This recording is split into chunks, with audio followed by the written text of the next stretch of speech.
பாலியல் வழக்கில் தண்டிக்கப்பட்ட தமிழக காவல்துறையின் முன்னாள் சிறப்பு தலைமை இயக்குநர் ராஜேஷ் தாஸ் தேடப்படும் நபராக அறிவிக்கப்பட்டுள்ளார்.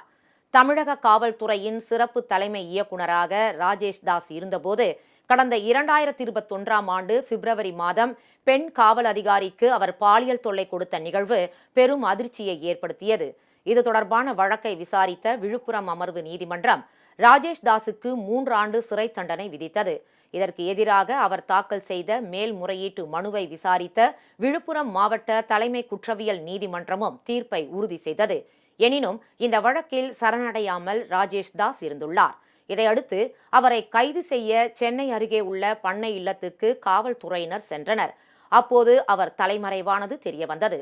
இதனால் ராஜேஷ் தாஸை தேடப்படும் நபராக காவல்துறை அறிவித்துள்ளது. அவர் தப்பி செல்லாத வகையில் அனைத்து வானூர்தி நிலையங்களுக்கும் இந்த அறிவிக்கை அனுப்பி வைக்கப்பட உள்ளது.